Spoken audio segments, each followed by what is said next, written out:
अरे निकम्मे, उठ जाओ, मेरा नहीं तो अपने इस बेटे का ही ख्याल कर लो। जाओ और कोई काम धंधा करो।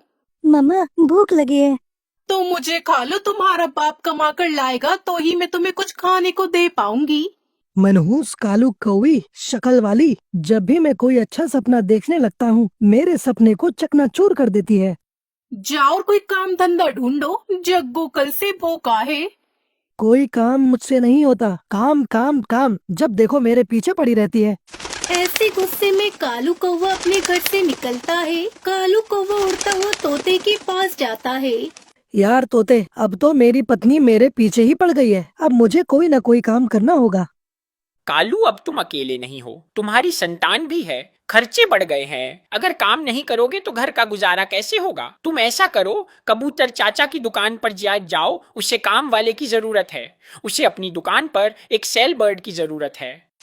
फिर कालू कौवा सीधा कबूतर चाचा के बड़े स्टोर पर जाता है।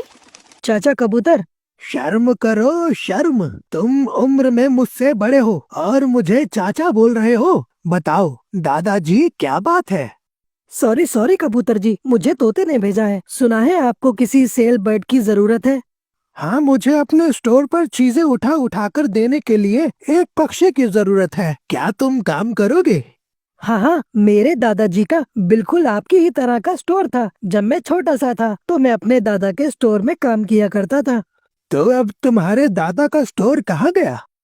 ये तो पुरानी बात है। अब होता तो मैं आपके पास काम ढूंढने क्यों आता।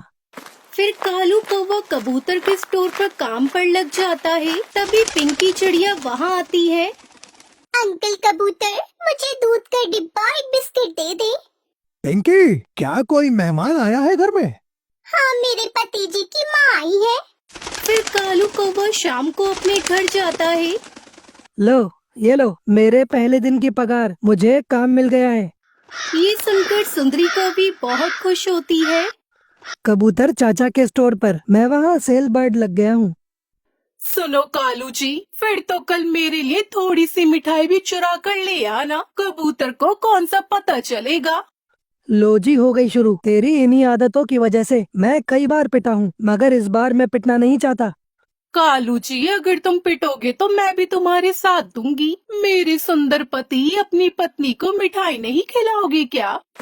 फिर जब कालू कौवा दूसरे दिन काम पर जाने लगता है तो कौवी एक स्वेटर कालू कौवे को देती है।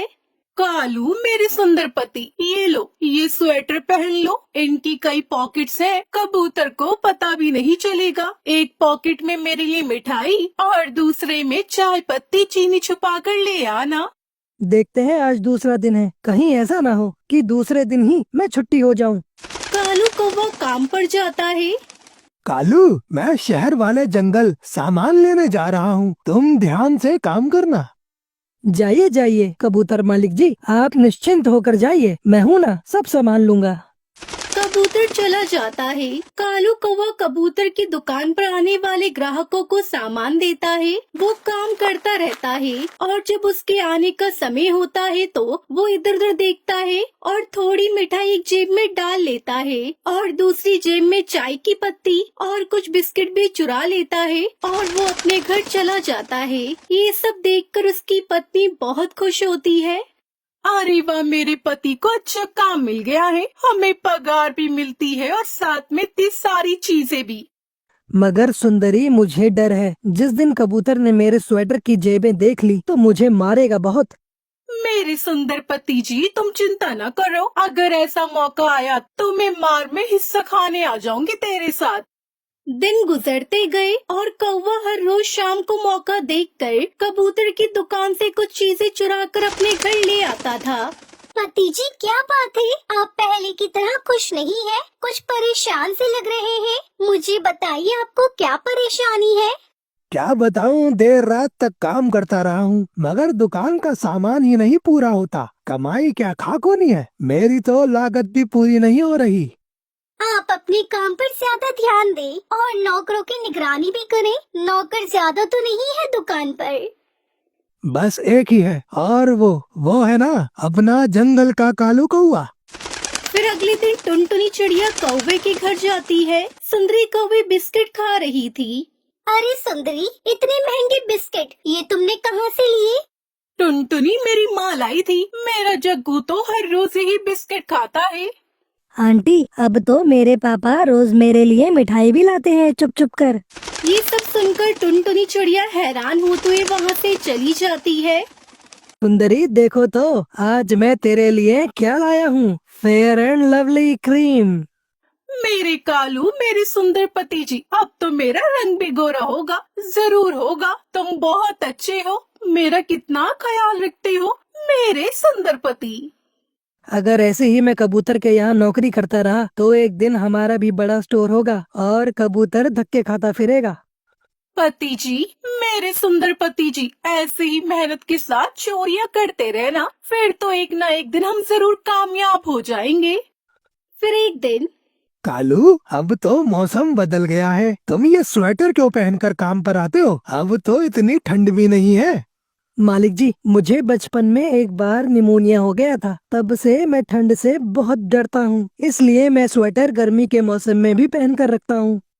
मगर आज कबूतर को उसकी पत्नी टुनटुनी चिड़िया ने सब बता दिया था। कौवे, तुम दुकान बंद कर देना, मैं घर जा रहा हूँ। जाइए मालिक जी, आप चिंता न करें, मैं ताला लगा दूंगा। कबूतर उसकी पत्नी टुनटुनी चिड़िया दुकान के पास वाले पेड़ के पीछे छुप जाते हैं। देखना बंटी जी, ये कैसे कालू कौवा हमारी दुकान से चोरी करता है। आज हम इसे रंगे हाथों पकड़ लेंगे, फिर देखना इसका क्या हाल करेंगे। कालू कौवा अपने स्वेटर की जेबें फुल कर लेता है और जल्दी से दुकान बंद करता है। वो जैसे ही दुकान बंद करता है, पीछे से कबूतर भी निकल कर आ जाता है। मालिक जी, क्या कुछ भूल गए आप? कौवे, आज मुझे ठंड लग रही है। तुम आज के दिन ये स्वेटर तो मुझे दे दो। ना मालिक जी, मैं ये स्वेटर उतारूंगा तो मैं बीमार हो जाऊंगा। फिर कबूतर स्वेटर को अपनी तरफ और कालू अपनी तरफ खींचता है। स्वेटर उतरकर दूर गिर जाता है और जेबों से सारा सामान भी नीचे गिर जाता है। कालू चोर, मुझे पहले ही शक था। तुम ये स्वेटर क्यों पहन कर आते हो? मैं बताता हूँ तुझे। मेरी पत्नी टुनटुनी चिड़िया ने मुझे तुम्हारे और तुम्हारी बीवी के बारे में सब बता दिया था। मालिक प्लीज, मुझे मारने से पहले मेरी पत्नी को भी बुलाएं। मेरी उससे डील हुई थी कि मार बांट कर खाएंगे। फिर कबूतर और टुनटुनी कालू कौवे की खूब धुलाई करते हैं और मार मार कर उसका भरता बना देते हैं। हाय हाय सुंदरी, मर गया रे सुंदरी, मर गया। कालू कौवा ऐसे रोते हुए अपने घर चला जाता है और उसे चोरी की सजा मिल जाती है।